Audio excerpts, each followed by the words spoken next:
Senator Parker, you are recognized for a motion to suspend the regular order of business on committee substitute for Senate Bill 2721.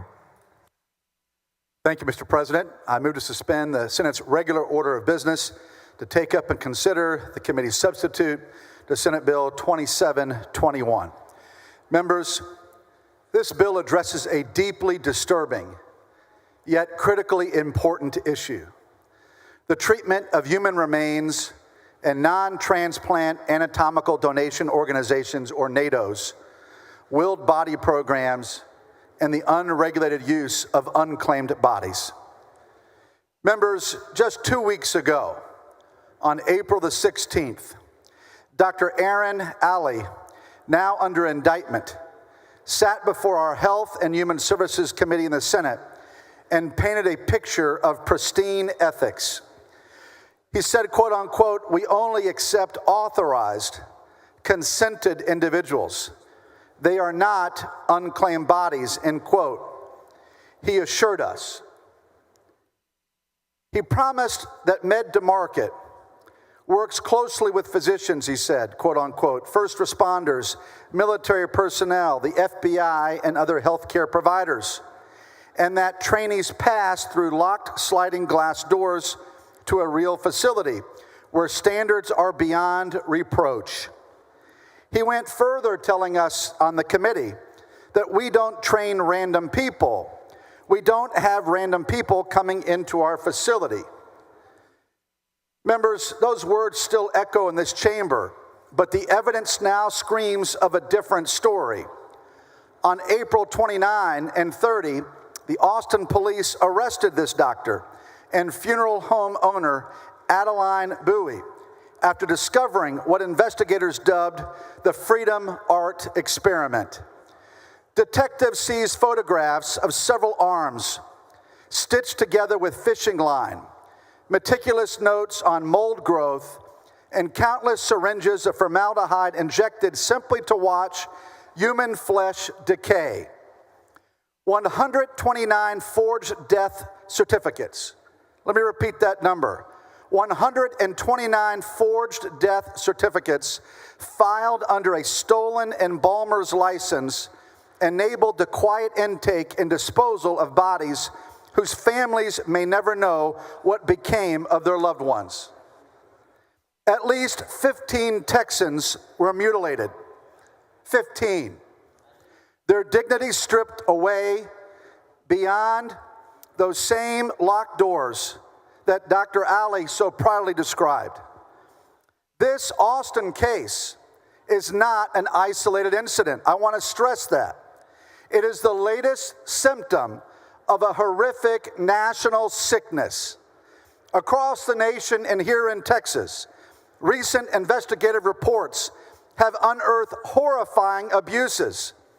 In our own state, the University of North Texas Health Science Center had over 2,350 unclaimed bodies that have been acquired from Dallas and Tarrant counties since 2019. Among them was Mr. Victor Carl Honey, a U.S. Army veteran whose body was used without his family's knowledge. He was dissected and leased out, not once, but repeatedly, including to the United States Army and to private medical device companies. A man who served his country in life was in death treated like inventory. Another man, Oscar Fitzgerald, died with no expectation that his body would be mishandled. His family learned months later that he had been donated and used without consent. When they tried to reclaim his remains, they were told the school wasn't finished with him yet. Only after his body was leased out twice did they receive his cremated remains and a shipping bill. Let that sink in for a moment, members. Let it sink in.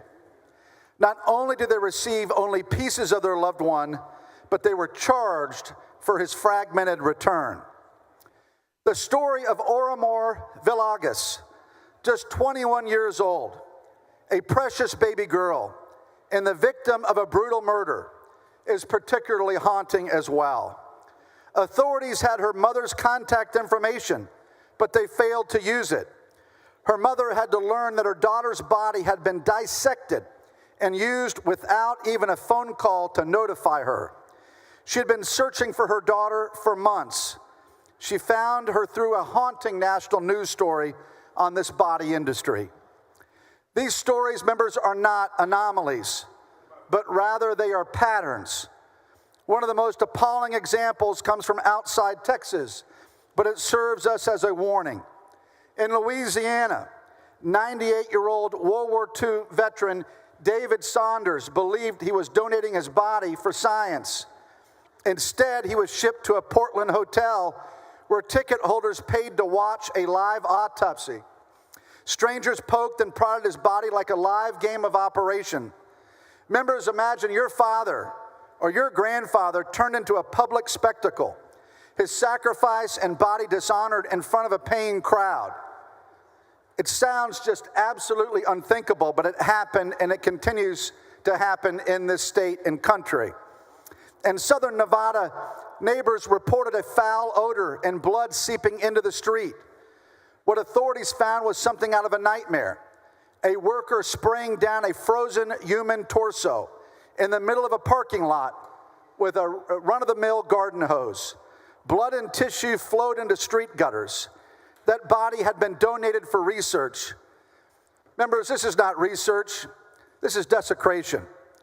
In Phoenix, Arizona, the FBI raided a body donation center in 2014. Inside it, they found a horror show, a warehouse filled with decomposing arms, legs, and heads. Many of them were mislabeled, some stacked like cordwood. One agent described it as the most gruesome scene he had ever seen in his career. A loving father believed he was contributing his body to science for the benefit of medical progress. But instead, bits and pieces of his body were later discovered thawing in an empty warehouse. His widow was eventually sent a container of ashes, but she could not confirm they truly belonged to her husband. She will never know if what she received were truly his remains. What kind of system is this, members, that allows this to be tolerated? These are not stories from faraway lands.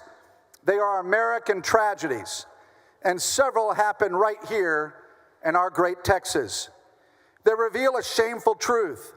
In the absence of clear laws, the dignity of the dead is up for grabs, and families are left with grief compounded by betrayal. We must do better. This committee substitute, Senate Bill 2721, is our answer to that. It demands transparency and accountability. It ends the era of whispered abuses and untraceable remains. To the families who have suffered through this kind of heartbreak, who were left with unanswered questions, given the wrong remains, or denied the chance to say goodbye with dignity, please know that your pain has not gone unheard. I am truly sorry, as we all are in Texas, for what they have endured. You placed your trust in a system that should have treated your loved ones with care and respect, and that trust was broken. This bill is more than a policy. It is a promise that Texas will do better. It's our way of saying we see you, we hear you, and we are taking action. Every person deserves to be treated with dignity in death, and every family deserves the peace of knowing their loved one was honored and not exploited. Members, thank you for allowing me to lay this bill out here this afternoon. I will be accepting a perfecting amendment momentarily from Chairman Colkhorst, who's done a wonderful job. I want to thank her for her support and that of the committee, and Senator Perry in particular, in working through this legislation and the perfecting amendment that we'll have here before us momentarily. And with that, Mr. President, I move suspension.